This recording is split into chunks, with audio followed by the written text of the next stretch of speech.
This is bias tape that I purchased from the store, and it is double fold bias tape. You can buy single fold, you can buy double fold. There's just different types of bias tape available, and you can also make this yourself. If you were working on a project and you had fabric and you wanted to make sure it was an exact match color print, you can make this yourself. But what's really cool about bias tape is that it is cut on the bias. So you have your grain lines on your fabric, which run either up and down or left to right.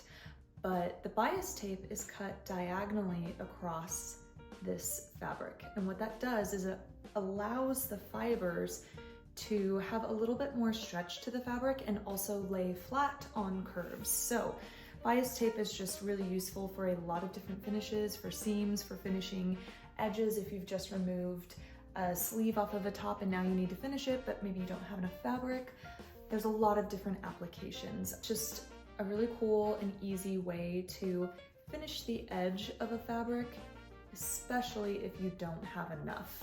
So that's kind of why it's great for upcycling.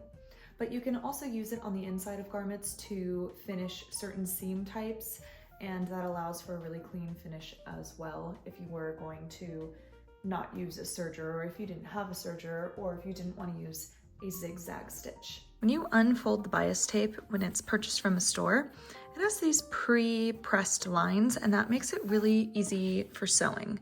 So I just take the right side of my bias tape and line that up with the right side of my fabric. And give that a pin. And now what I'm able to do is I'm able to stitch down this line here, and I'm going to use that as a guide.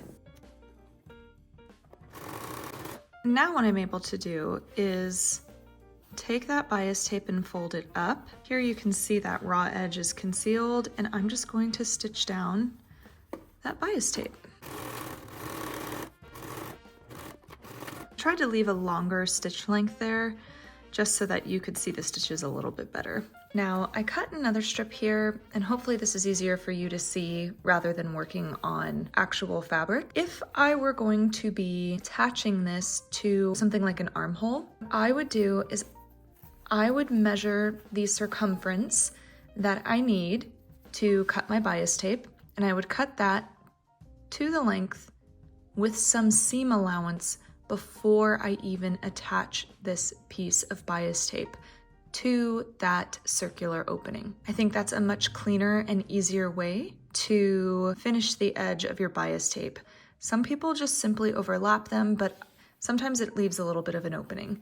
So what I would do is with the right side of your fabric, I would completely unfold your bias tape, and with right sides together, you're simply just going to stitch that down with the seam allowance that you've cut. Once you have that sewn, when you turn it to the right side, you can see you have a nice clean finish edge there, and then you can apply this to the curve the exact same way we applied it to a straight edge. So, you know, you would leave that bias tape unfolded, and you would just very carefully pin this to whatever circular opening you have. And I'm going to link to another video in the description on how to make your own bias tape, but it really is that easy.